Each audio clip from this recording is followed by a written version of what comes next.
दादा गुरुजी, सदगुरु भगवान सन्यासी बाबा बागेश्वर बालाजी के चरणों को भी प्रणाम। प्रार्थना है आप यहाँ बैठो, दास पर अनुग्रह करो। और आज तो अरे आज के दिवस की मैं जाऊं बलिहारा, मेरे घर आयो राजा राम जी का प्यारा, मेरे घर आयो राजा राम जी। आज का क्या कहना है? आज की बात तो बड़ी अद्भुत है। जनकपुर धाम के महल के श्री महंत जी पूज्य महाराज जी विराजमान हैं, हमारे मामा जी हैं। क्योंकि हम ननिहाल में आए हैं तो ये हमारे मामा जी लगते हैं। और बगल में एक दिव्य विभूति बैठी जिनका परिचय कराना अति आवश्यक। भारत की भूमि में एक प्रदेश है मध्य प्रदेश। मध्य प्रदेश का एक जिला है, उस जिले में एक स्थान है गाडरवारा। गाडरवारा में 1900 के दशक में एक ऐसी विभूति प्रगटी जिसने अपने तर्क की संगत पर पूरी दुनिया को हिला करके रख दिया। अब वो कोई और नहीं, हमारे बड़े ही प्रिय भारत के, देखो भाई कोई माने या ना माने, लेकिन बागेश्वर पीठ उनके तर्कों को, सिद्धांत को निश्चित रूप से स्वीकार करती है। हमारे प्रिय रजनीश ओशो जी, उनके धाम से नेपाल धाम में एक स्थान है तपोवन, और तपोवन में रहने वाले वहां के श्री महंत श्री आनंद अरुण जी महाराज आज इस कथा में विराजमान है। उनका भी व्यासपीठ से हम साधुवाद करते हुए स्वागत करते हैं। और इस तरफ ब्रह्मचारी बालक विराजमान है, सभी को दंडवत प्रणाम। सामने हमारे दक्षिण भाग में धरती के चलते फिरते भगवान संत विराजमान है, सभी संतों के चरणों में नाक रगड़ कर दंडवत प्रणाम हो।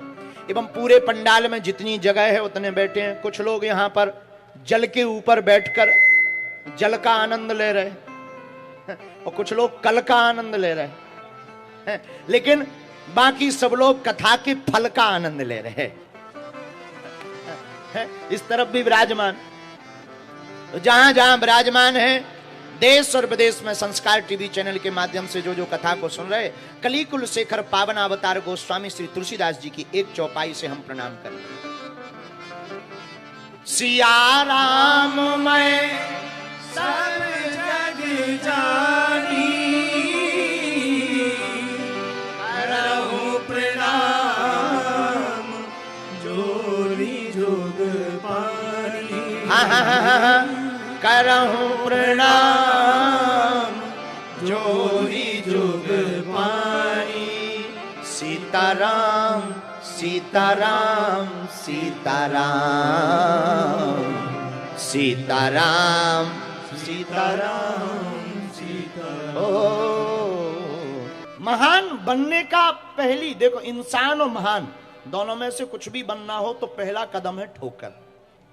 पहले तो घर वालों से ही ठोकरा हो जाओगे। मीरा महान तब बनी, राणा ने विष दिया मानो अमृत पिया, राणा ने विष दिया मानो अमृत पिया। हम जिनका परिचय प्रारंभ में बता रहे थे, इस सदी के महान दार्शनिक रजनीश ओशो, उन्होंने इतनी ठोकरें अपने जीवन में खाई, देश में भी खाई, विदेश में भी खाई। विदेशों में प्रताड़ित किया गया, बेफिजूली से जेलों में डाला गया, यहां तक कि जहर तक पिलाने की नौबतें बनाई, जगह जगह दुत्कारा गया, लोगों ने उनको गालियां दी। पर जो इंसान कुछ नया करने के लिए आगे बढ़ता है, वो इस पूरी दुनिया में अपना धर्म का ध्वजा फहरा करके ही रुकता है। और ये बात बोलने में हमें कोई बुराई नहीं है। दुनिया के लोग भले ही हमसे कहेंगे कि आप उनकी महिमा क्यों गा रहे, लेकिन व्यासपीठ हमारी स्वतंत्र है, किसी के आदि नहीं। मेरे पागलों, इस पूरी दुनिया के कुछ महापुरुषों को छोड़कर कोई ऐसा कथा व्यास नहीं होगा जो उनको ना सुनता। स्वीकार करें ना करें, सब सुनते हैं माई बाप। इसलिए ठोकरों में आपको लगे ना, घबराना मत। ठोकर आपको लगे ना, रुकना मत। ठोकर आपको लगे तो झुकना मत, समझौता मत करना अपनी जिंदगी से।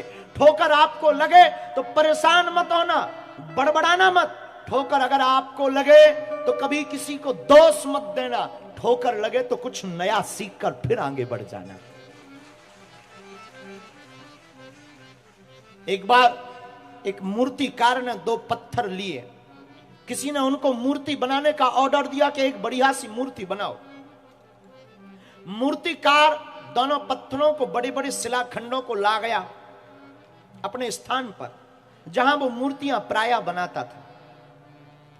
उसने हाथ में छेनी ली और हथौड़ा लिया। एक पत्थर में मूर्ति नक्काशी करने के लिए वो हथौड़ा मारने लगा। जैसे ही 2-3 छेनी लगाकर हथौड़ा मारे ही थे कि वो पत्थर रो पड़ा कि बस करो, हमसे दर्द सहन नहीं होता, हम ना मूर्ति बनना चाहते ना हम ये दर्द झेल पाए, क्षमा करो, हमको माफ करो, हम मूर्ति बनना नहीं चाहते। मूर्तिकार ने समझाया कि कुछ देर दर्द जरूर होगा पर तेरी पूजा होगी। पत्थर बोला मुझे ना पूजा करवानी है न मुझे परेशान होना है, कृपा करके मुझे माफ करो, मुझ पर अब कृपा करके एक भी हथौड़ा मत मारो अगर तुम्हारे अंदर मानवता है। मूर्तिकार ने कहा कोई बात नहीं। एक साइड में पत्थर को रख दिया। दूसरा पत्थर उठाया, उसको छेनी हथौड़ा मारी तो पहला पत्थर चिल्ला करके बोला कि तू भी मना कर ले, तू भी क्षमा मांग ले। दूसरा पत्थर बोला नहीं, जो होगा देखा जाएगा। वो छेनी सहता रहा, हथौड़ा सहता रहा। परिणाम ये निकला कि उस पत्थर की एक सुंदर मूर्ति बन गई। मूर्ति लेने वाला आया, उसने कहा कि ये मूर्ति बड़ी खूबसूरत बनी है, बड़ी प्यारी बनी है, इस मूर्ति को आप हमें दे दीजिए। मूर्तिकार मालिक ने पैसा लिया, मूर्ति को दे दिया और मूर्ति ले जाने वाला ही था तब तक उस सज्जन की नजर दूसरे पत्थर पर पड़ी कि ये क्या है। उसने कहा ये पत्थर बेचारा रो रहा था, इसे दर्द हो रहा था तो इसे छोड़ दिया है। तो मूर्ति ले जाने वाला बोला ये मूर्ति है, इसकी पूजा होगी, पूजा होगी तो नारियल भी तो फोड़े जाएंगे, नारियल किस पत्थर पर फोड़े जाएंगे, कृपा करके ये भी हमको दे दो ना।